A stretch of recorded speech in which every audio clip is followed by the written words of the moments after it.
শুক্রবারের সবচাইতে গুরুত্বপূর্ণ নফল আমল হলো নবী করিম সাল্লাল্লাহু আলাইহি সাল্লামের প্রতি দুরূদ প্রেরণ করা। প্রিয় বন্ধুগণ, দুরূদ এমনিতেই একজন মুমিনের জন্য সবচাইতে লাভজনক আমলসমূহের মধ্যে থেকে একটি বার যদি কেউ নবীর প্রতি দুরূদ পাঠ করে, আল্লাহ সুবহানাহু ওয়া তাআলা ওই ব্যক্তির প্রতি 10 বার রহমত নাজিল করেন। 10টি রহমত আল্লাহ সুবহানাহু ওয়া তাআলা তার প্রতি নাজিল করেন। তবে বিশেষভাবে শুক্রবার এটি হলো দুরূদ পাঠ করার, দুরূদ প্রেরণ করার, দুরূদের সবচাইতে মোক্ষম সময় এবং সিজন। নবী সাল্লাল্লাহু আলাইহি সাল্লাম সূরা আবু দাউদের এক হাদিসে জুমার দিনের ফজিলত এবং মর্যাদার কথা বলতে গিয়ে একটা পর্যায়ে এসে বলেছেন, ফাআকসিরু আলাইয়া মিনাস সালাতি ফি। সুতরাং শুক্রবার আসলে তোমরা আমার প্রতি বেশি বেশি দুরূদ প্রেরণ করবে, দুরূদ পাঠাবে, দুরূদ পাঠ করবে, আল্লাহ সুবহানাহু ওয়া তাআলার কাছে প্রার্থনা করবে, দোয়া করবে আমার জন্য।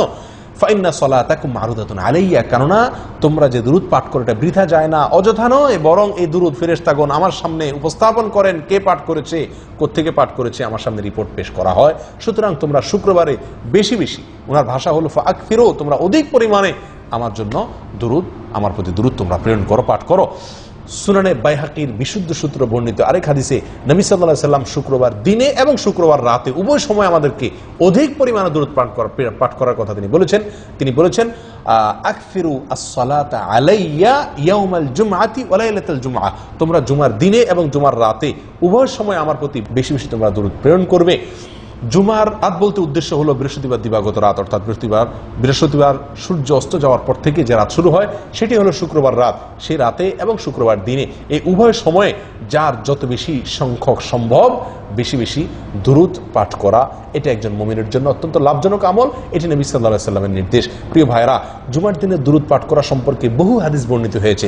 তার প্রায় সবগুলোতে নবী সাল্লাল্লাহু আলাইহি সাল্লাম এই আকসিরু শব্দটি ব্যবহার করেছেন, অর্থাৎ অধিক পরিমাণে। এখান থেকে বোঝা গেল দুরূদ পাঠ করার জন্য সবচেয়ে আদর্শ সময়, আদর্শ মুহূর্ত হলো শুক্রবার ছাড়া অন্য কোনো সময় এত বেশি পরিমাণ বা অধিক পরিমাণ দুরূদ পাঠ করার নির্দেশনা আমাদেরকে দেওয়া হয় নাই।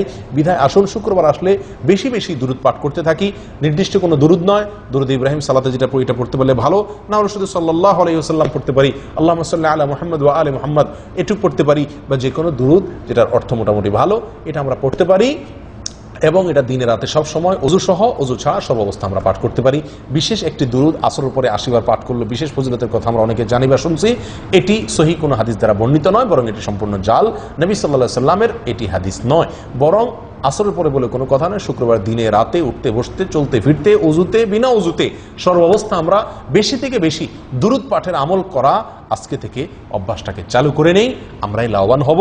কারণ হাদিসের শেষে নবী সাল্লাল্লাহু আলাইহি সাল্লাম বলেছেন, ফামান সাল্লা আলাইয়া মাররাতান সাল্লাল্লাহু আলাইহি আশারা, যে ব্যক্তি আমার প্রতি একবার দুরূদ প্রেরণ করবে আল্লাহ সুবহানাহু ওয়া তাআলা তার প্রতি 10 বার রহমত নাজিল করবেন। আসুন শুক্রবারের এই সবচেয়ে গুরুত্বপূর্ণ নফল আমলটিকে সমাজে চিন্তা করার চেষ্টা করি। আল্লাহ তৌফিক দান করেন।